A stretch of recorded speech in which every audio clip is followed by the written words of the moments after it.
need to do, and this really is in the future, is to integrate Wi-Fi solutions, or potentially WiMAX, which is just like a big Wi-Fi thing, into 4G, so that we have the idea of a pervasive network. What this does is take all the data sources available from Wi-Fi, WiMAX, and 4G through the operators, and create a world where the device can flip and hand over from one connection to another without interrupting the download, the video, whatever it's doing. This is a piece of technology which doesn't exist yet, but there are lots of people working on it.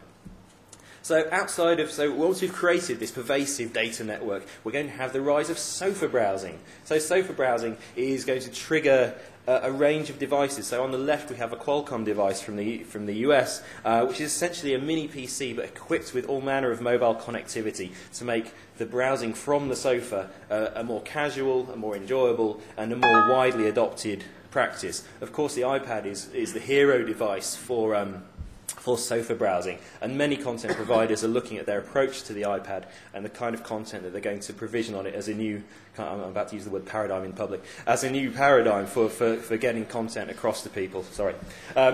Mobile, of course, is being used more and more as a utility. So I actually almost went as far as using a club card, but just because it was on my iPhone. I'm the antithesis of the vouchering demographic, but that's actually my wife's club card. I was so intrigued that I now have it on my phone, and one day I might be tempted to use it.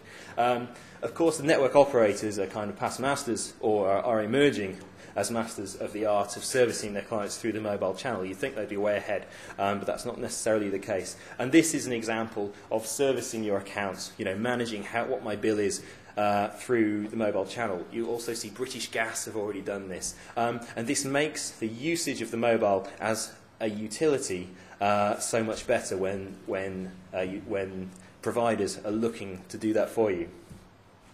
We also have augmented reality is an emerging technology. Now, we're talking about layer, and we're mentioning, is this a geek thing? It may well be a geek thing, but like, as David said, so many geek things then go mainstream. Layer, as a browser, is being embedded on a huge number of devices worldwide over the course of next year and potentially into this year as well. So creating a layer at the moment may seem a frippery or a bit of fun, but at the moment this could be a serious way to get people into your locations. So I want to give you a quick look at another use of AR, just for fun, but this does show you something which you can now do with it. So here we go. So what we're going to do, and I apologise, but I do need to hold the thing and make everyone slightly sick. Is this on? Awesome. Right. You'll like this. Okay, let's go. I'm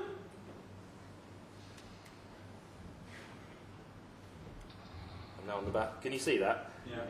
You're on the battlefield. Where are they?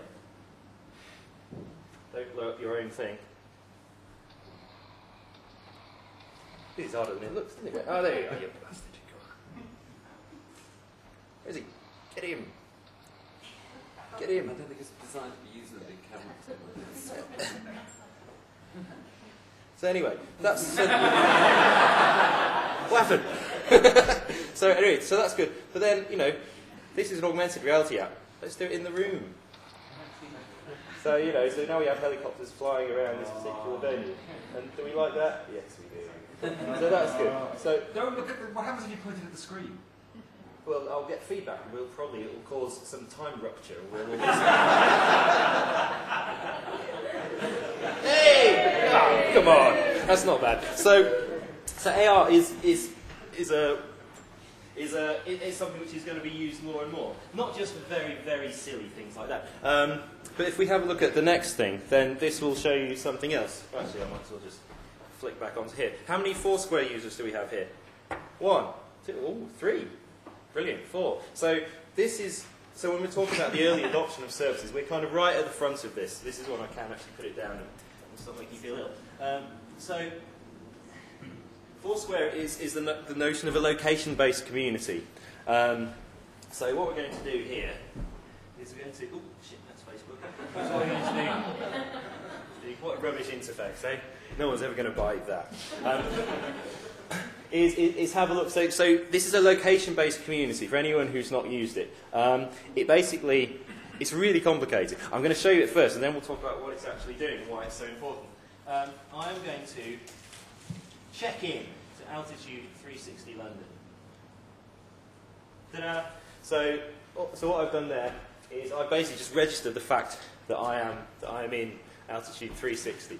So what this is doing, it's taking all manner of bits of the mobile ecosystem, on-device, network infrastructure, social networks, and it's taking it and putting it into one experience. So there's a community of people on Foursquare who are going around tagging, commenting, and basically doing stuff around town and telling people about it. What this enables you to do is to create a virtual world which is of interest to you and your friends. So I know where all those people are. Half of them, it's amazing how free people are with their data. I don't know who half of these people are. It's an experiment. I just add random people to my friends list. Now I have lots of random friends, and I know exactly where they are at all times. It's absolutely mental. But what it does, it's certainly a big development. It's taking all the different things, it's taking social networking to the next level by adding a level of location, user-generated content, and wrapping it all into one thing. It also creates a range of advertiser opportunities. So if I check into an agency called WCRS, who most of you know is on Great Portland Street, you're instantly served with an advert for this caffeine coffee house, which is just around the corner. So I check into WCRS, straight away I get this advert flashing up full screen on my phone, and that enables me to then go in, and if I become the mayor of caffeine, then I get a free coffee or what have you.